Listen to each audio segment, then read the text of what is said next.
동쪽 숲 쉼터입니다.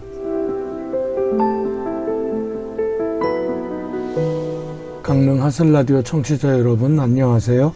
동쪽 숲이에요. 우리 기상 관련 속담에 대한이 소한집에 놀러 왔다가 얼어 죽었다란 말이 있잖아요. 이 말은 실제로 우리나라에선 24절기 중 소한인 1월 5일에서 6일경이 가장 추운 시기가 맞거든요.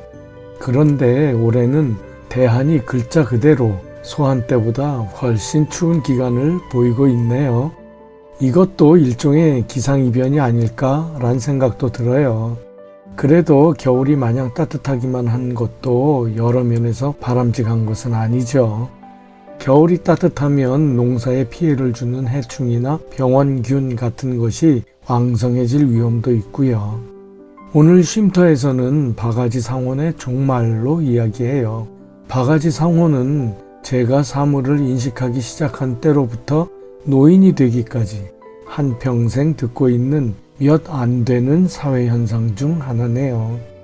그런데 최근 소식 중에 이것이 결국 없어지거나 아주 줄어들 기미가 보이고 있어요. 과연 내가 이승에 있을 때 없어질지에 대해 이야기해 보려고요. 동쪽 숲의 윤슬 같은 이야기는 내가 경험한 미국 그 넷째예요. 강릉 하슬라디오 동쪽 숲 쉼터 30번째 이야기를 시작합니다. 대한을 지나면서 동장군의 위세가 가히 어마어마할 정도로 대단하네요. 그럼에도 불구하고 결국 겨울도 그 끝을 향하고 있어요. 계절의 순환을 결코 무시할 순 없죠. 앞서 말씀드린 대로 오늘은 바가지 상원의 종말로 이야기해요. 그 뿌리가 거의 인류의 역사가 기록되기 그 이전부터 존재와 함께 탄생하지 않았을까 싶기도 해요. 상업이 존재하기 훨씬 전 물물 교환일 때도 존재했으리라 생각되네요. 당연히 제가 사물을 인식한 후 지금까지도 그 존재감에 의문을 품어본 적이 없는 것이 사실이고요. 그런데 최근에 바가지 상원으로 파산한 경우가 잇따라 인터넷에 소개되면서 이젠 실물 경제에서 실제로 큰 변화가 일어나지 않을까란 합리적 기대심이 솟구치네요. 과연 그러할지 풀어보려고요. 먼저 왜 바가지를 씌우려 하는가를 이해해야겠죠. 첫째, 이 바가지가 왜 긴 시간 이어져 왔을까?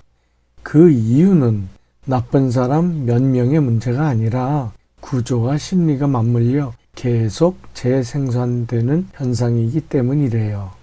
그중 한 번뿐이라는 착각을 들 수 있어요. 바가지가 잘 생기는 상황엔 공통점이 있대요.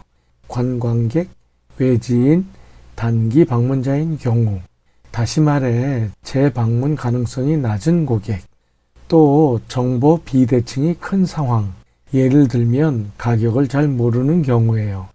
이럴 땐 상인은 무의식적으로 이 사람은 다시 안 올 수도 있다고 생각한대요.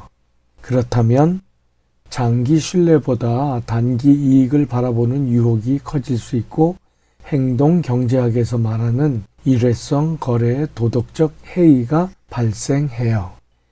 둘째, 경제 구조의 문제로 정직이 손해가 되는 환경이 있어요. 바가지를 안 씌우는 정직한 상인이 오히려 손해를 보는 구조가 종종 만들어진다는 거예요. 예를 들어 볼게요. 주변 상인들이 다 비싸게 받는데 혼자만 정가를 받으면 불편해지죠. 대부분 가격표를 시가로 붙여두는데 혼자 정확한 가격표를 붙이는 경우, 결국 경제학에서 인용했던 그레샴의 법칙, 악화가 양화를 구축한다가 발생하겠죠. 또 지역사회의 집단적 문제로 상도의 붕괴를 들 수 있어요. 원래 상원에는 암묵적인 상윤리와 도덕이 있어요. 예를 들면 속여벌면 오래 못 간다. 고객은 다시 온다. 동네 평판이 제일 무섭다. 입소문이 무섭다. 등등이 있죠. 그런데 현대사회에선 이동성이 증가하고 온라인 후기가 왜곡되는 등의 요인으로 제대로 된 평가의 힘이 어려워짐으로 해서 상혼이 윤리에서 기술로 변질된 면이 있어요. 아울러 다음 것이 가장 심각한 이유일 수 있어요. 다들 그러는데 네요. 한두 번 바가지가 성공하면 이게 장사다란 부정을 긍정화로 합리화시킨 마음. 주변에서도 별다른 제재가 없으면 결국 바가지가 소위 관행이란 탈을 쓰고 기승을 부리게 된다. 이 단계에 이르면 당사자는 자신이 부도덕하다고 인식하지도 못해요. 나름 장사를 요령있게 하는 사람으로 당연시하게 되겠죠. 이제 가장 현실적으로 단속과 같은 행정처분의 실상이 있어요. 문제가 되었을 때 입증하기가 쉽지 않고 그 처벌도 솜방망이 수준이고 특히 피해자가 귀찮아서 그냥 넘어가는 경우가 있겠죠. 그러면 바가지 상인은 10번 중에 1번이라면 실보다 득이 많다고 판단하겠고요. 이래서 바가지는 계속된다. 이 이야기를 증명하는 예를 들어보면 인천 남동구의 소래포구는 수도권 사람들의 발길이 끊이지 않던 곳이었는데 바가지로 문제화되면서 각종 사과와 행정처분 등 개선을 위한 여러 대책을 시행했음에도 바가지는 계속 반복되었어요. 결국 최근엔 완전 쫄딱 망했어요. 그럼에도 최근 유튜버의 영상에 따르면 아직도 바가지 상온을 이겨내지 못하고 있대요. 이런 것을 보면 마치 마약이나 도박처럼 중독 증세와 비슷하다는 생각마저 드네요.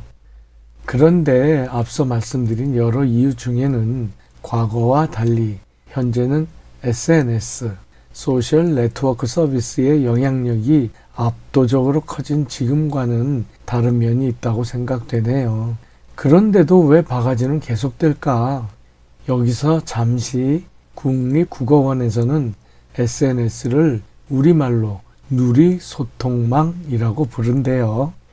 자, 그럼 첫째, 우리는 요즘은 SNS에 한번 올라가면 끝이다 라고 생각해요. 그런데 현장의 인식은 다를 수 있다고 해요. 어떻게? 부정 후기의 확산 속도는 빠르지만 수명은 짧다. 지역 상호 등 특정 이슈는 전국적으로 오래 기억되지 않는다. 하루 이틀 욕먹고 나면 다른 이슈에 묻힌다와 같은 이유래요.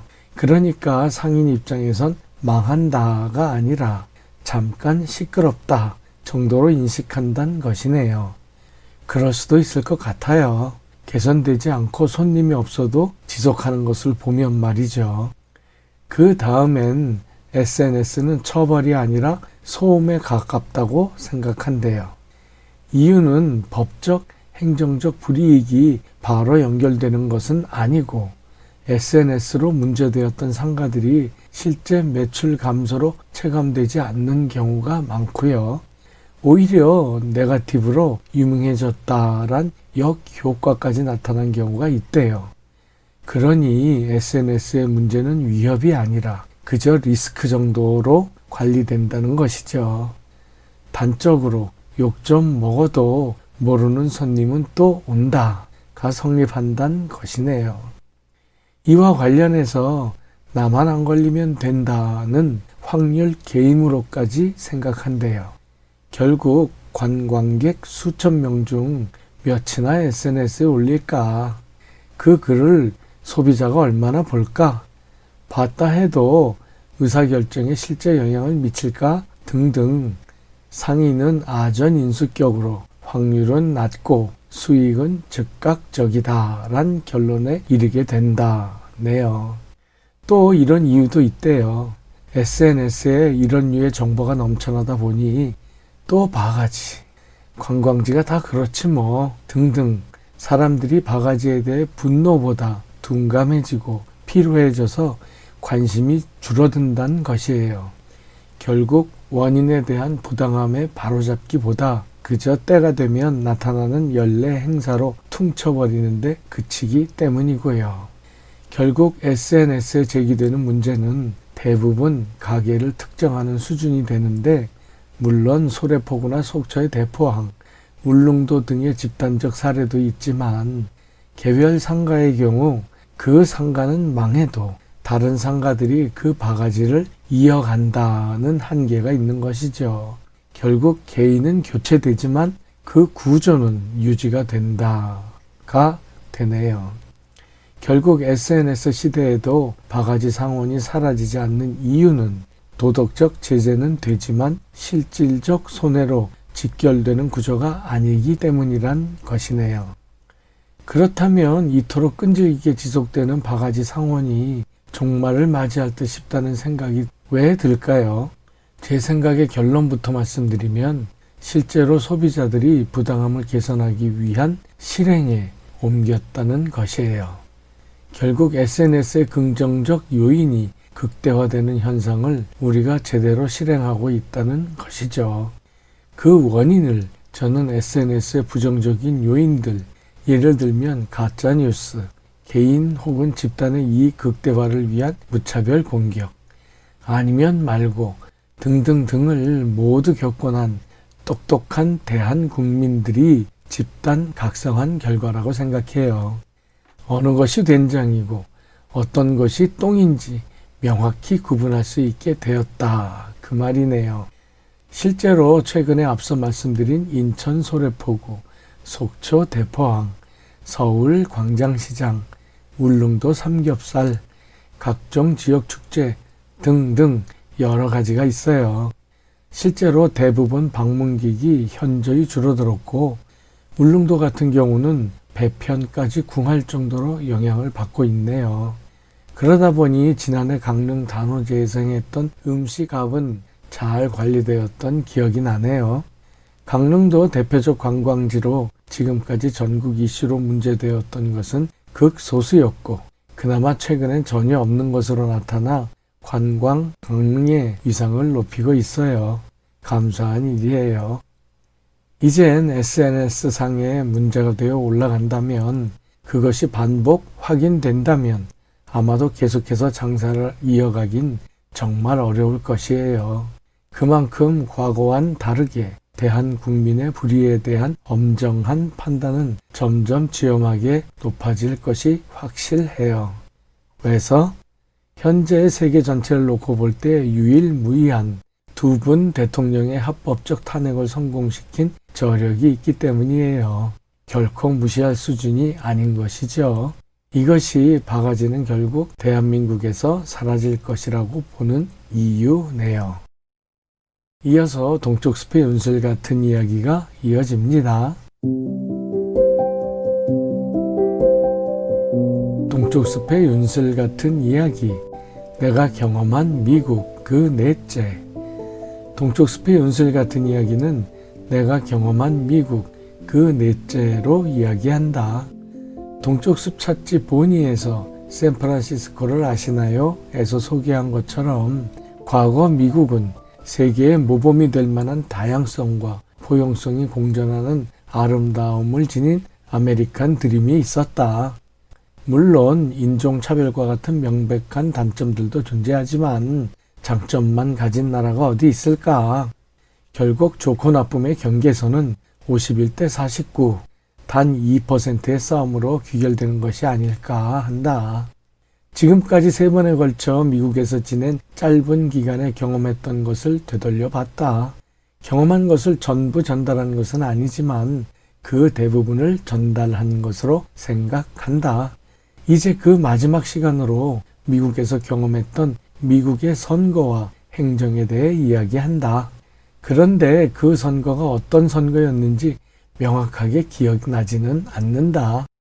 미국의 선거는 대통령을 뽑는 대선이 4년마다 열리고 대선 사이 2년 주기로 치러지는 중간선거가 있다. 중간선거는 연방 하원 의원을 모두 새로 뽑고 상원 의원 가운데 3분의 1을 새로 뽑는다. 더불어 주지사, 주검찰총장, 시장 등 선출직도 다시 뽑는다. 결국 중간선거는 대통령 임기 중간에 이루어지는 만큼 현 정부에 대한 중간평가 성격을 지니게 된다. 그러다 보니 미국민들은 지난 2년에 대해 만족스러우면 집권당을, 그렇지 않다면 야당을 뽑는 것이 인지상정일 것이다. 올해가 미국의 중간선거가 있는 해로 미합중국 대통령 트럼프가 평가를 받게 된다. 최근에 들려오는 뉴스엔 트럼프 대통령이 중간선거로 스트레스를 많이 받고 있는 듯 싶다.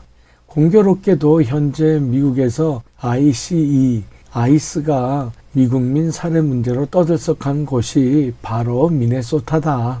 어떤 해설가는 현재 미네소타가 마치 미국의 광주와 같은 곳이라 비유하는 것을 들었다. 아무튼 어떻게 내가 미국 선거를 관람할 수 있었을까? 다름 아닌 지도교수가 투표하는데 같이 참여했기 때문이었다. 투표장에 들러 지도교수가 투표관리원에게 한국에 온 나에게 미국의 선거를 경험해 주기 위해 동행한다고 설명하고 허락을 받는 절차를 거쳤다. 그에게 주어진 투표용지가 두 종류였다고 기억된다. 하나는 비교적 길이가 짧았고 다른 하나는 거의 1m가량 될 정도로 몹시 길었다. 그중 특히 긴 투표용지에 대한 그의 설명이 기억에 남아있다. 한 분야가 아니고 여러 분야에 여러 후보자가 망라되어 있어서 그렇게 길다고 했다. 예를 들면 판사도 선출한다고 했고 여러 후보 중 자신이 아는 분에게 표기했다고 일러주었다. 그 밖에 다른 분야의 후보자는 아는 사람이 없어 표기하지 않아도 된다는 설명을 덧붙였다. 결국 그가 마킹한 것은 많은 것이 생략된 그야말로 당시엔 상당히 부실한 투표 행위로 보였다. 우리도 최근에 지방자치제 선출직을 한 번에 투표하면서 투표용지가 길어졌지만 도지사, 시장, 군수 등 각기 다른 분야에 전부 선택하는 것을 감안하면 지금도 잘 이해가 되진 않는다. 물론 내가 미국 선거에 정통하지 않고 따로 자료도 열심히 찾아보지 않았기 때문이기도 할 것이다. 특이한 것은 투표 후 우리처럼 투표함에 바로 넣지 않고 바로 옆에 있는 자동 개표기에 통과시킨 후 투표함에 넣었던 것으로 기억된다. 마치 뱀처럼 길다란 투표용지가 읽히는 것을 보곤 역시 선진화된 미국이다 라는 생각이 들었다. 그리고 기관들 앞이나 병원 등 공공 건물 앞 도로에 설치된 자동 주차기를 본 적이 있다. 동전을 넣으면 주차 시간이 입력되는 방식인데 규정대로 하지 않으면 내야 하는 벌금이 적혀 있었다. 그런데 벌금의 액수가 당시 우리나라와 비교해서 상당히 높은 금액이었다. 보통 100불에서 200불이 기본이었다. 이만한 돈이면 당시 거의 반 달에서 한 달치 식비가 될 정도였다. 또 미네소타는 앞서 이야기한 대로 캐나다와 인접한 관계로 겨울철 눈이 많이 내리는데 눈을 치우는 공지를 TV를 통해서 하고 있었다.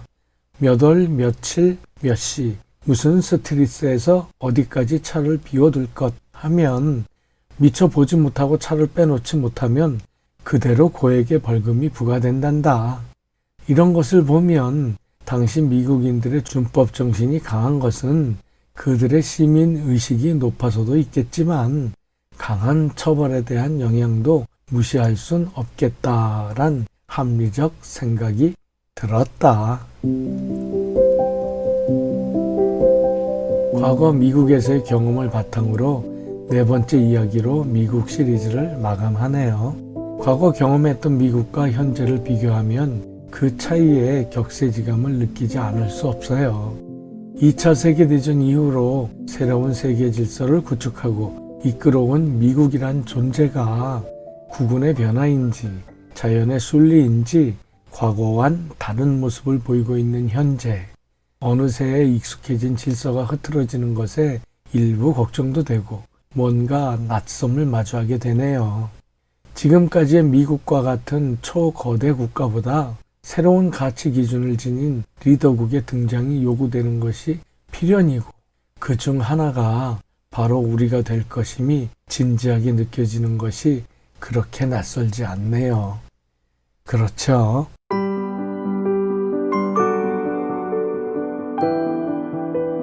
인류가 존재하면서 시작되었으리라 예측되는 바가지 상혼의 종말에 대해 이야기했어요.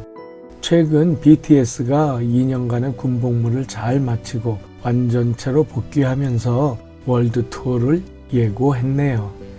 여기에 세계적인 반응이 놀랍고 또 놀라워요. 우리의 구분이 가파르게 상승하고 있다는 또 한 가지의 뚜렷한 증거임에 틀림없네요. 그에 따라 우리 국민들의 리더십도 동반 상승하겠죠. 이젠 바가지 상혼 정도는 가볍게 끝낼 수 있는 토대가 마련될 것이고요. 그럴 수 있을 것이란 확신이 드네요. 청취자 여러분, 늘 건강하시고 기쁨 가득하세요. 지금까지 강릉 하슬라디오 동쪽숲 쉼터였습니다. 감사합니다.